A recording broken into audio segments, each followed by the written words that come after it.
This is like the how to survive in a zombie apocalypse and a possible mugging at the same time. Or you don't need that. Just go with security, right? Then you're good. Like, it's fucking. I want to talk shit about it, but she's crazy athletic for doing what she's doing. At the same time, it's like, why are you doing that? Like this one, especially. Keep in mind also, all of this stuff can be just mimicked on a fucking machine doing different exercises. That can't, obviously. It's like the desire to want to fucking, I don't know, man. Like I said, this is like John Wick training.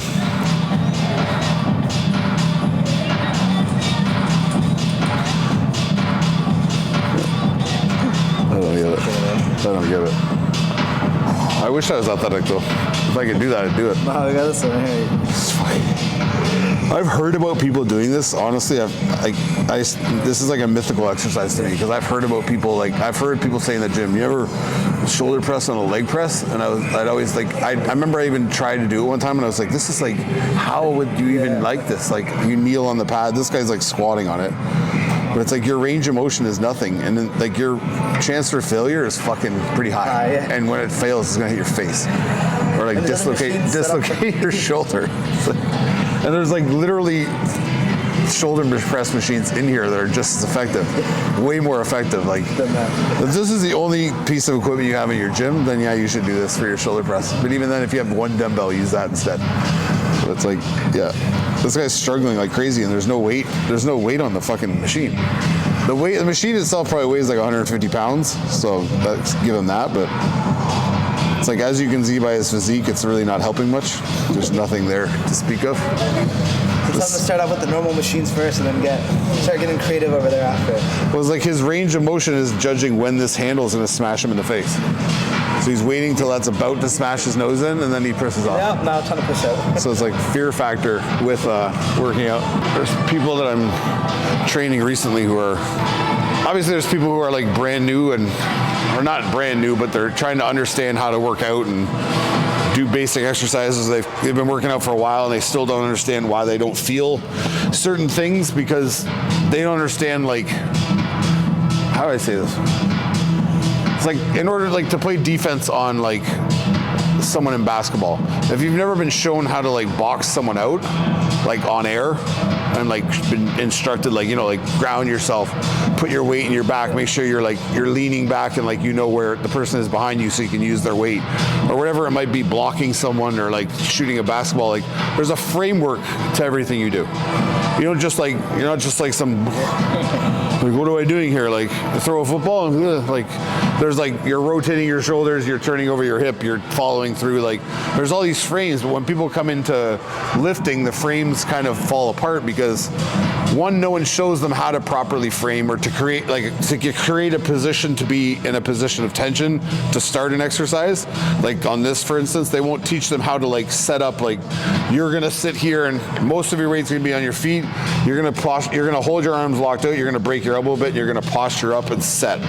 So there's gonna be pressure in your lower back, there's gonna be a ton of weight pressure in your feet, and you're gonna be sitting up here. You're not gonna be sitting here that I can kick my feet up. I wanna have my weight on my feet, and every time I pull, I wanna feel like I'm driving off my feet and driving up and through things.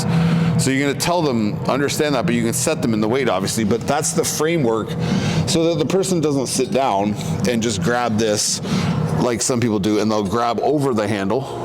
So immediately they're starting off on the wrong foot. If my hand's like this on a pull, consider it useless, all right? Because if I start my handle here, just as an example, and I go to pull, my idea of a pull isn't to do this. I'm not trying to literally pull this thing to me or lean back and pull it up into me, but my hand position's dictating that's the only way my arm can move. So if my hands are over a bar like this, I can't keep my elbow in and pull, because when my hand's here, I just want to do this. I'll get tight. So my elbows have to flare for my arm to be able to move properly. Whereas if we teach people from the beginning, your hands are going to be in, I'm going to be squeezing this bar and wrapping my wrist in and palm on, I've already tucked my elbows in. So my elbows are in straight lines now. So when I go back to take this off and I set up the way people set you up, and you posture up and set, when I go to break here, I can break right down. We've talked about this on pulls, just demonstrating, but like because of this hand position, this wrist position and chest, I'm able to break. I don't want to do this because that rotates my hand. It feels weird. I want to pull right up through things. So elbows, pinch my elbows in and drive up through stuff. But understanding that as well, I've understood that I'm going to be in this position where it's like I'm framed here. I'm in a tense position, whether it's like football or baseball or whatever. I'm in this ready position. I understand that there's tension in my feet or tension in different areas keeping me stable. That's what you have to develop on an exercise. So you can't expect someone like, I can't expect you to come like, oh, show me your, whatever. I'm going to say, show me your fucking back row. You're going to pick up this thing and go like this immediately. Yeah. Because you want to get like the weight back so you can control it, and then you want to go forward and not feel that pressure anymore, and you want to get back to where you were. Because this is where you're strong, and this is where the weight's the lightest. Out here is where the weight's the heaviest, and I have less control. But you have to tell people, like, I want you to hang here where you feel like you have no control. I want you to posture up, so if you cue them in their back by pushing on their mid-back, and you're like, posture up. I didn't bend my arms. I'm still locked out here, so I'm rounded in my back. All I'm going to do is tell someone to lift their chest up as high as they can until their shoulders are level, look up a bit, and then break this elbow. So this is my frame. I'm already tense. It's only 55 pounds. But I can make 55 pounds look like it's a lot of weight because I'm keeping my own tension. So I'm allowing the 55 pounds to go out, and I'm driving up through things and pulling. I'm not going... and I don't understand tension. I would be doing the same pull to it. I would be doing the same maneuver to demonstrate coming up and rising, back out and rock. I wouldn't show you faster and expect you to come on here and do it slower. It's the same speed all the time, right? So that's a lot of things like, that's what fucks a lot of people up, especially when it comes to pressing or any pressing motions. Pressing is even more of a fucking issue because people haven't understood where they're supposed to keep their tension. So the easiest way to understand you can do, if your gym doesn't have this, not many do, but if you're doing a cable pull down, whatever you're doing, it doesn't matter. A pull down is a pull down, the angles are just different, the widths are just different. So if I sit someone down here and I tell them, again, they don't understand the framework of a pull, of an overhead pull. Their legs are gonna be loose. Predominantly their weight's going to be up in their hands because this is where they're guarding because the weight's the heaviest and they're trying to pull, they're trying to hold on like they're hanging off a bar. If I don't teach them to, one, dig their knees in, so as soon as I push my pressure into this pad and I spike up in my calves, I'm able to lift my chest higher. If I don't do that and I tell someone to lift their chest, they're going to do this. They're trying to lift their chest, they can't. I need pressure down here in order to set myself back and have my shoulders set. So now I'm in a position where I'm leaning back, I don't have much tension.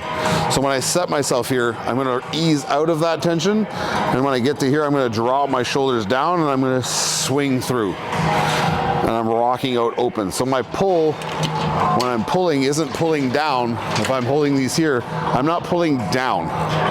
Everyone thinks that pull downs are exactly what they sound like. I'm pulling down to me. It's like, no, I'm pulling open. So I need to pull at an angle that allows my delts to roll around my body and my shoulders, my scapula to retract and my chest to come up. So whether that's out here or that's out here, the framework needs to stay the same. I need to be up in my feet and pulling through things and driving up as I pull. And my shoulders need to sink away from me. They always need to come around. So if you guys start doing pulls, not understanding that, your first thing you're gonna do is you're gonna try and pull this weight to me. If I sit here and pull this weight to me, I go like this. And you see how high my delts are. And you'll see people do this all day. They're pull down and they're like this. And their delts are up and their chest is sinking and their head's falling forward.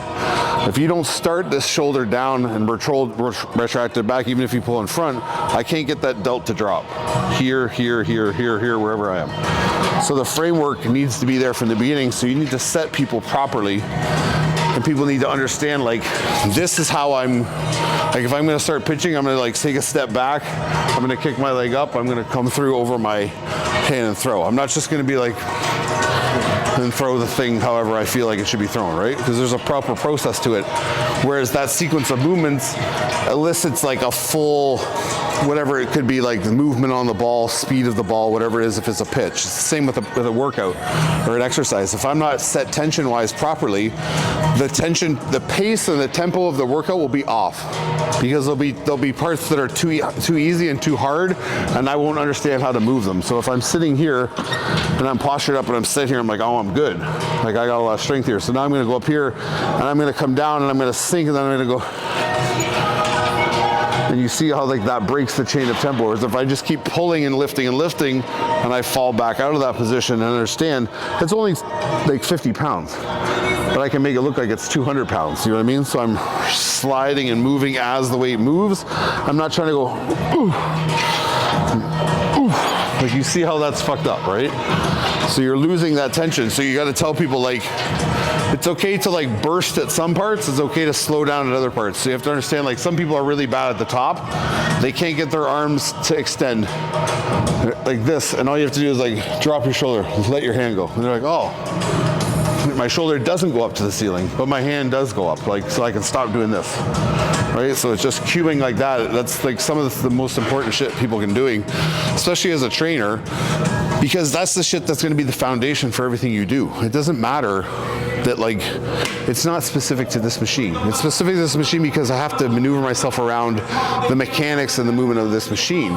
But it's the same setting up and framework on any back machine, on any chest machine, and whatever it is. There's a framework. You say to the person like, you get in your spot, tuck your lats in, tuck your shoulders down, chest up, and they know, okay, this is my starting spot.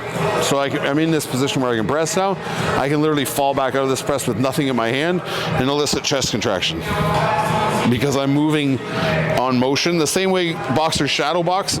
They're moving around the ring. It's to get you used to moving and hitting things and swinging on air, because like you're only going to land 25% of your punches, not even. So you're going to be swinging on air a lot. So if your framework isn't well, you go to throw that punch, you're going to be all over the place. You don't know what the fuck's happening. So you have to get used to missing stuff and understanding that your foundation of your legs, even in any sport, like if you're a linebacker or whatever, my legs teach me where to go. I set in this framework all the time, and then I adapt to whatever's happening, right? So that's just a big thing I see that's missing with personal trainers. It's not talk shit about people. It's just that they haven't probably been instructed well to begin with by whoever showed them. And it's not like across the board everything's awful. It's just like you can see this person has no idea how to properly set up for a press.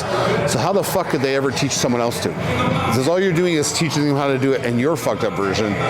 And therefore you're repeating this vicious cycle of bullshit. Yeah. It's like, well, my fucking trainer told me that I don't fucking do it this way. And it's like, your trainer's fucking retarded. Like, that's okay. Like, not all of us are good at everything. Like, if I had to go teach someone how to fucking do jujitsu, I'd look retarded as fuck. I don't know what I'm doing. But I also wouldn't be like, hey, I know what I'm doing. I'd be like, someone show me what to do, and then I'll pass it on to other people if it seems like it's right. Clients and stuff. Cops are here. Cops are here. Coming for you, bastard. You got your papers on you?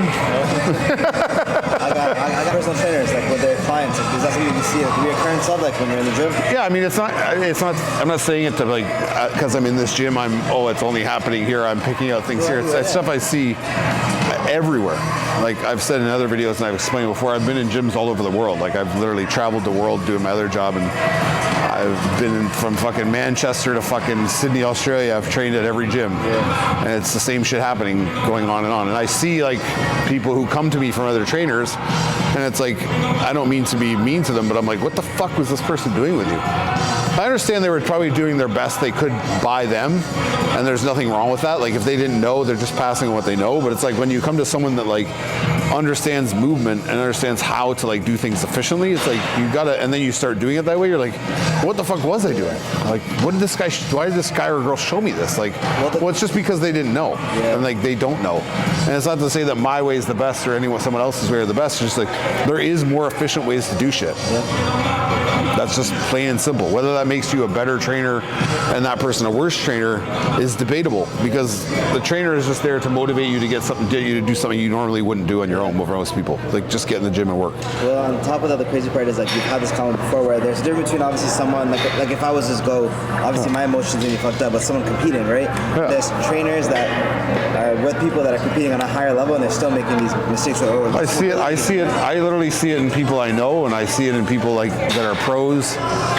Like, guys, don't kid yourselves. Just because like there's a pro, I don't know, we can name any pro in history like who's got a crazy physique. Let's say Big Ramy. we'll use him as an example. We're not speaking about him. It's just a guy who's fucking massive, has more muscle than you've ever seen. There's a lot of shit he does that probably looks pretty weird to like even me. Like I'm like, why? But I can see why he's doing it. But it's genetics play a huge part. And some people just need the stimulus and just need the reps and the fucking time and the volume and like all that shit, and they grow muscle like no one's business. And they do it even if they're doing shit fucked up. The muscle just erupts because the muscle bellies are there already. They're built, they're ready to explode, and they just do what they do, right? So that's to say, like if you work out like Rami and you follow his program, even if you were to take his juice protocol and eat his diet, you're still not going to look like Rami. Because Rami's fucking steps on stage at 290 pounds of muscle in his prime, and his quads are bigger than your waist. So genetics play a huge part. There's no mistake about it. There's this photo and video I've been seeing. It's been a couple weeks now. It's been going viral about David Dobrik. I know you see this. He's on juice. I love David Dobrik. So, I'm not gonna lie. I used to watch his videos all the time. They were saying that he fucking disappeared for a long time.